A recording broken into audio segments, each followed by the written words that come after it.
Hello friends, मैं भूषण दास Sahu education hub में आप सभी का पुनः स्वागत करता हूं। जैसा कि आपको मालूम होगा कि मैं अभी हिंदी का सीरीज़ आपके लिए लेकर के आ रहा हूं। इससे पहले मैं आपके लिए कंप्यूटर का सीरीज़ लेकर के आया था। यदि उस वीडियो को नहीं देखे होंगे तो डिस्क्रिप्शन बॉक्स में उसका लिंक दिया गया है, वहां से जा कर के आप उसको देख सकते हैं। तो चलिए फ्रेंड्स, आज का पहला क्वेश्चन देखते हैं। निम्न समूह में एक शब्द पर्यायवाची नहीं है। तो पर्यायवाची नहीं है तो कौन सा नहीं है आपको बताना है। वह जलद होगा, नीरज होगा, अम्बु होगा या जलज होगा। इनमें से तीन ऐसे शब्द दिए गए हैं जो किसी न किसी रूप में एक शब्द का जो है पर्यायवाची है और एक जो है नहीं है। तो नहीं है उसी को बताना है। तो इसका करेक्ट आंसर क्या होगा फ्रेंड? ऑप्शन नंबर ए के साथ जाएंगे, जलद। जलद जो है किसका पर्यायवाची है? तो जलद जो है बादल का पर्यायवाची है। और बाकी ये तीनों दिया गया है, नीरज, अम्बुज और जलज, ये जो है पानी का है। तो ये तीनों जो है एक समान है और जलद जो है बादल का है। इसी कारण इसमें जो है पर्यायवाची शब्द नहीं है पूछा गया है। इसका करेक्ट आंसर ए होगा। अगले क्वेश्चन पर चलते हैं। ज्ञा इन व्यंजनों का योग है। तो ज्ञा कौन से व्यंजनों का योग से मिलकर बना है आपको बताना है। ग, आधा गा धन इया, स्रा धन इया, आधा जा धन इया और जा धन इया। तो इसका करेक्ट आंसर क्या होगा? ऑप्शन नंबर सी के साथ जाएंगे, आधा जा और धन इया, ये इसका करेक्ट आंसर होगा।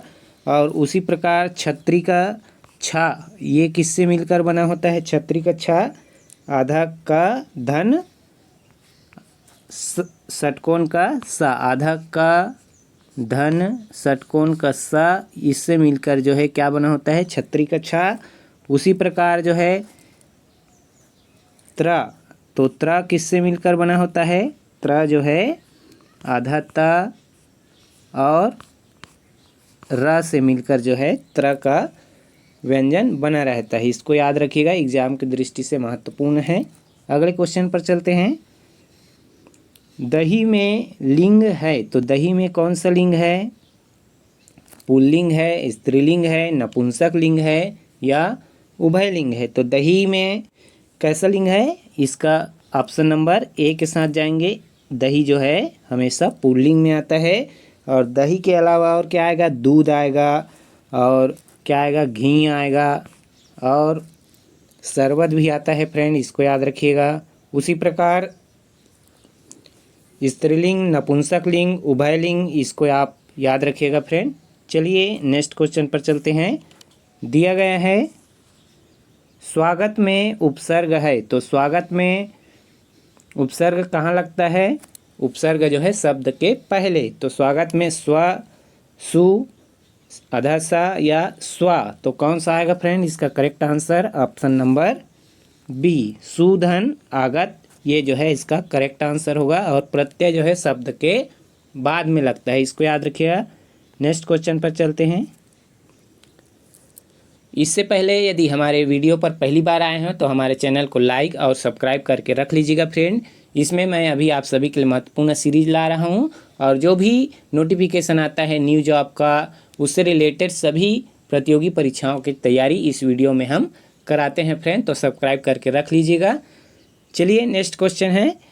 निरोग का संधि विच्छेद होगा। तो निरोग का संधि विच्छेद क्या होगा? निर्धन योग, निधन रोग, निधन रोग या निरोधन गा। तो इसका करेक्ट आंसर आप सभी को पता होगा, संधि आप सभी ने पढ़ा है। तो इसका correct answer option number C, निधन रोग होगा फ्रेंड। चलिए नेक्स्ट क्वेश्चन पर चलते हैं। बहुब्रीहि समास का उदाहरण है। तो बहुब्रीहि समास का उदाहरण कौन सा है?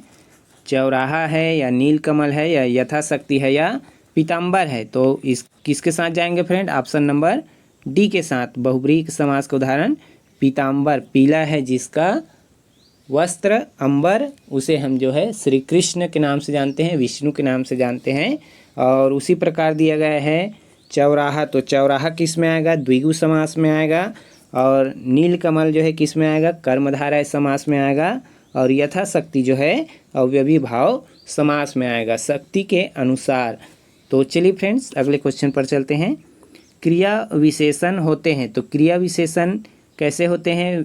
विकारी होते हैं, अविकारी होते हैं, उपयुक्त ए और बी दोनों होते हैं या उपयुक्त ए और बी दोनों गलत हैं। तो इसका करेक्ट आंसर क्या होगा?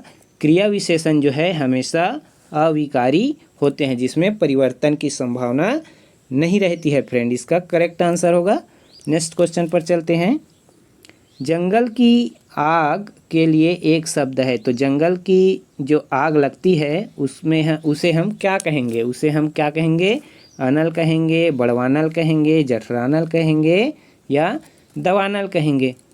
तो जंगल की आग को हम स्वाभाविक सी बात है दवानल कहते हैं फ्रेंड। छोटी छोटी गलतियों पर ध्यान देते हुए जो है आपके एग्ज़ाम में अच्छे से मार्क्स लाना है और जल्दबाजी नहीं करना है फ्रेंड एग्ज़ाम हॉल में, इससे जो है हमें नुकसान हो सकता है। तो बहुत शांत दिमाग से आपको एग्ज़ाम देना है। 15 जो है अक्टूबर को इसका एग्ज़ाम है। चलिए फ्रेंड्स नेक्स्ट क्वेश्चन पर चलते हैं। इससे पहले जो है जठरानल, तो जठरानल किसे कहेंगे? पेट में लगने वाले आग को हम जठरानल कहते हैं। और बड़वानल समुद्र में लगने वाले आग को हम बड़वानल कहते हैं। इसको याद रखिएगा। नेक्स्ट क्वेश्चन पर चलते हैं। स्वरों की संख्या है। तो स्वरों की संख्या कितनी है? 10 है, 11 है, 12 है, 13 है। तो स्वरों की संख्या आपको पता रहना चाहिए कितना है? 11। 13 नहीं है फ्रेंड। 13 अम और आहा को मिलाकर होता है। तो अम और आहा जो है कौन सा है? अयोग अवाह में आता है अम और आहा। टोटल 13 होते हैं, पर जो है 11 को स्वरों की संख्या में रखते हैं और अम और आहा को अयोग अवाह की श्रेणी में रखा जाता है फ्रेंड। इस कारण इसका correct answer option number B 11 होगा। नेक्स्ट क्वेश्चन पर चलते हैं। अक्षर का अर्थ नहीं है। तो अक्षर का कौन सा अर्थ नहीं है?